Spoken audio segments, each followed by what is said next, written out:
जय श्री राधे। पूज्य श्री सद्गुरुदेव भगवान के चरणों में प्रणाम।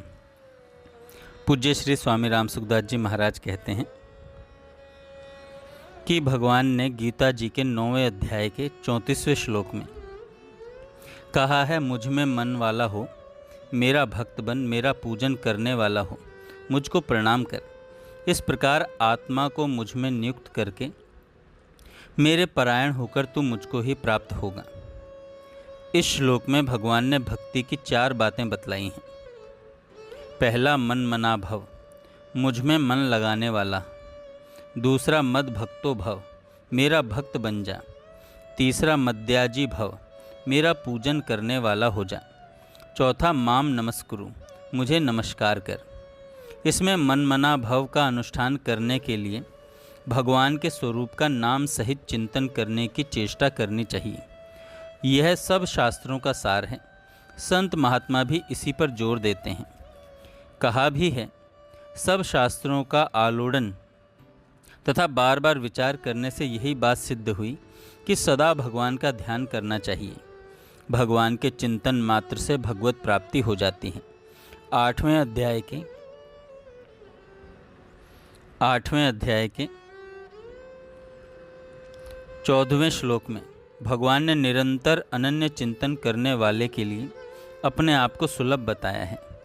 अनन्य चेता सत्तम यो माम स्मृति नित्यशः तस्याहम सुलभ पार्थ नित्य युक्तस्य योगिनः। समूची गीता में सुलभ शब्द का प्रयोग केवल इसी श्लोक में हुआ है। भगवान के निरंतर चिंतन में 2 बातें सहायक हैं।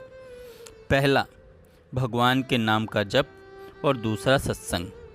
भगवान नाम जप से भगवान की बारंबार स्मृति होती है। जैसे बिगुल बजने से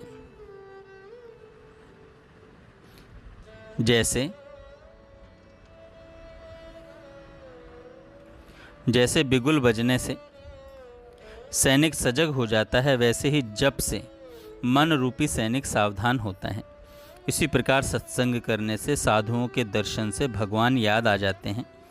जिस प्रकार सिपाही के देखने से राजा याद आ जाता है, और जब भजन चर्चा चलती है तब खूब गुजरेगी मिल बैठेंगे दीवाने दो वाली कहावत चरितार्थ होती है। अर्थात भगवान का निरंतर चिंतन होने लगता है। भगवत चर्चा चलती है तो मन उसमें रम जाता है, कंठ गदगद हो जाता है, नेत्रों में आंसू आने लगते हैं। गोस्वामी जी कहते हैं, हिय फाटऊँ फूटहूँ नयन, जरऊ सुतन के ही काम, द्रवे स्त्रवे पुलके नहीं, तुलसी सुमिरत राम। कबीरदास जी भी कहते हैं, सुमिरन सो सुधि लाइए, ज्यों सुरभि सुत माही, कह कबीर चारों चरत छिन्हूं बिसरत नाही।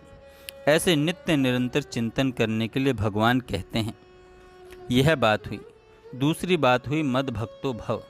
इसका तात्पर्य यह है कि मेरी आज्ञा का प्रेम पूर्वक पालन कर। आज्ञा समन सुसाहिब सेवा। भगवान का आज्ञा पालन ही सेवा है। आदर पूर्वक भगवान की एक आज्ञा पालन करने से ही भगवान प्रसन्न हो जाते हैं। श्री रामचंद्र जी कहते हैं, सो सेवक प्रियतम मम सोई, मम अनुशासन मानई जोई। भगवान की प्रसन्नता प्राप्त होने पर फिर क्या बाकी रह सकता है। एक पिता के कई लड़के हैं, उनमें पिता को अत्यंत प्यारा वह होगा जो पिता की आज्ञा का पालन करेगा।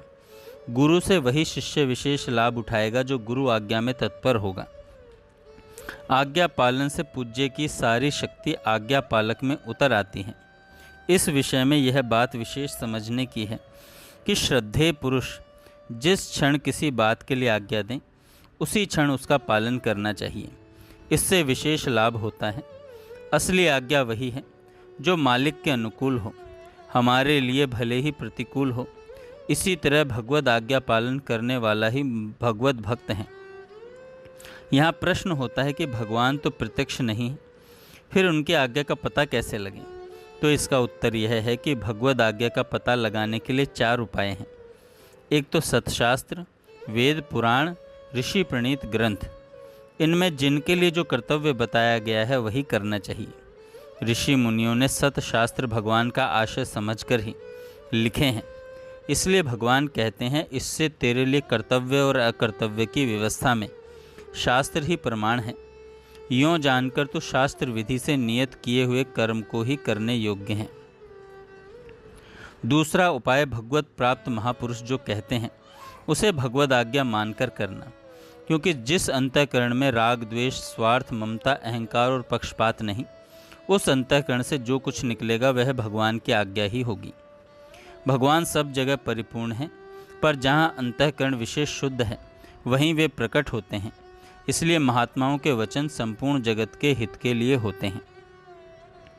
तीसरा उपाय है पक्षपात रहित अपने अंतःकरण में जो वास्तविक सिद्धांत के अनुकूल राग द्वेष रहित बात स्फुरित होती है उसे भी भगवान की आज्ञा मानकर काम में लाना, क्योंकि अंतर्यामी परमात्मा सबके हृदय में विराजमान है।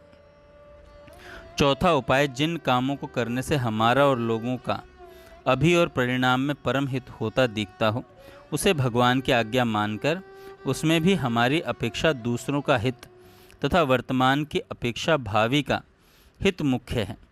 भगवान कैसे ही आज्ञा देंगे यह उनके स्वभाव से ही समझना चाहिए। जो भगवान प्राणी मात्र के परम सुहृद हैं, हेतु रहित दयालु हैं, सबके परम पिता हैं, उन परमात्मा का स्वभाव प्राणी मात्र का हित करना ही है। अतः वे आज्ञा भी अपने स्वभाव के अनुकूल ही देंगे। तीसरा कहा मद्याजी भव, मेरा ही पूजन कर। यहाँ भगवान के श्री विग्रह तथा सब जीवों को भगवान का स्वरूप समझकर उनकी जो सेवा करनी है वही भगवान की पूजा है, वही भगवान की पूजा है।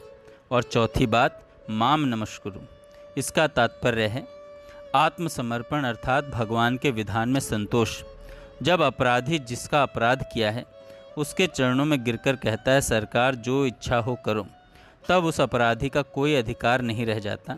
इसी प्रकार नमस्कार करने वाला भगवान के सामने अपना कोई अधिकार नहीं समझता। उनकी मर्जी हो वैसे रखें। वैसे हमने कि यंत्र किसी को दे दिया, अब वह उसे चाहे जैसे बरत सकता है, उसका उस पर पूर्ण अधिकार है, हमें आपत्ति क्यों हो। इस प्रकार भगवान का भक्त भगवान को अर्पित हो जाता है।